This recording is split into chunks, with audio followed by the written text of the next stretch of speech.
Madam Chair, honorable members of the Senate Committee on Women, Children, Female Relations, and Gender Equality, good morning. I am here today representing Pro-Life Philippines and Couples for Christ Foundation for Family and Life. Please note that Pro-Life Philippines has already submitted our position paper on our opposition to the bill which is the subject of today's public hearing, the SOGIE bill. My name is Ansel Beluso. I am an ex-gay, which means I used to live a very active gay lifestyle, but have since chosen the path of change and renewal. I am happily and blissfully married to my wife, Joyce, for 18 years now. We have 3 children, Noel, Gian, and Jaben.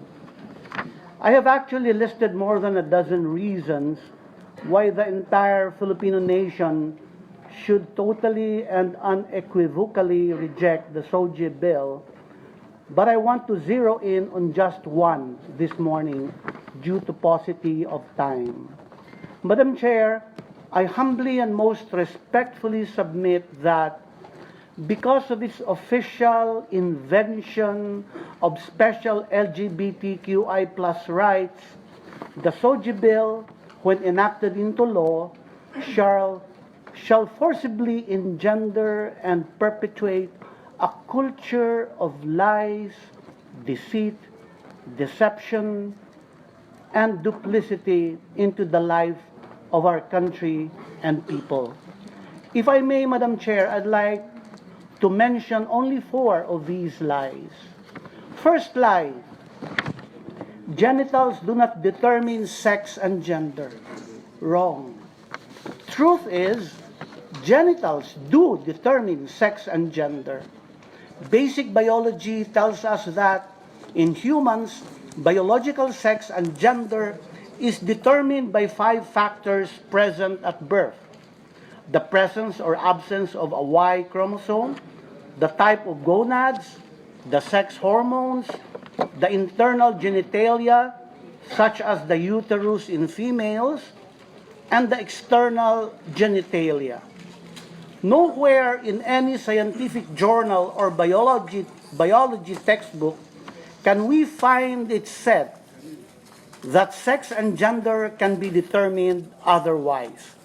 As was mentioned already earlier, findings of a landmark study done by a group of geneticists at the Broad Institute of MIT and Harvard and the University of Helsinki, released only last month, which examined the genomes of almost 500,000 people, indicate that there is no such thing as a gay gene. If you have a penis, you are male, a boy, a man. If you have a vagina, you are female, a girl, a woman. And transsexuals, if they submit to a DNA test, trans women are still men according to their DNA.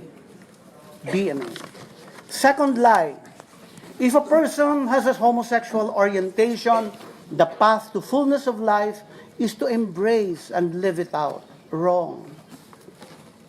Truth is, there is such a thing as gender dysphoria. Gender dysphoria is the distress a person feels due to a mismatch between their gender identity and their sex assigned at birth. The American Psychiatric Association states that gender dysphoria is a mental disorder. It further states that treatment for gender dysphoria may involve supporting the person through changes in gender expression. Treatment may also include counseling or psychotherapy. In other words, the real path to fullness of life for persons with gender dysphoria, such as the transgenders, is treatment or therapeutic intervention, not genital mutilation or hormone therapy. Third lie, Madam Chair: change is impossible for persons with same-sex attraction. Wrong. Truth is, gays can change. And we do change.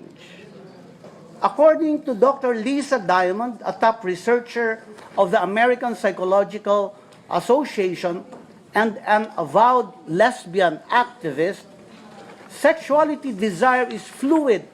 Homosexual desire is not hardwired. That born that way and can't change is a myth. Feelings don't overrule volition. Behavior is a choice. One does not need to act on every feeling, especially sexual feelings. The born that way argument is political, not scientific. Sexual orientation is subject to change. Fourth lie. It is for the welfare of children with evident homosexual orientation that they be made to learn about the LGBTQI+ ideology and guided to embrace the gay lifestyle, even at a young age. Wrong.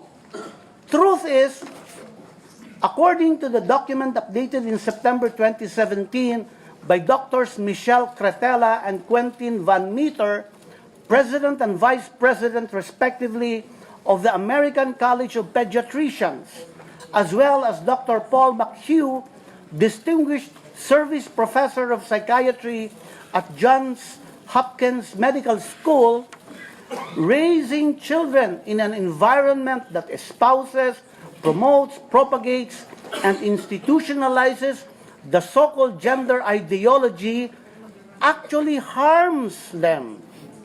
It also says, conditioning children into believing that a lifetime of chemical and surgical impersonation of the opposite sex is normal and healthful is child abuse. The statement further states, endorsing gender discordance as normal via public education and legal policies is injurious to children. Madam Chair, I can go on and on, but I know time is running out. In closing, may I humbly suggest that the so-called LGBTQI+ ideology that the SOGIE bill espouses and promotes is not a part of Filipino culture. One very simple proof. There is no Tagalog word for bisexual or transgender or queer or intersex and all the other terms used by the LGBTQI, J, KLMNOP, or whatever other letters that the activists are using. This is alien to us as Filipinos. And I would like to echo the message of Pope Francis in the meeting of families during his visit to our country in 2015. He said, resist ideological colonization that tries to destroy the family. Madam Chair, thank you very much, and may God bless and have mercy on us all. Amen, Mr.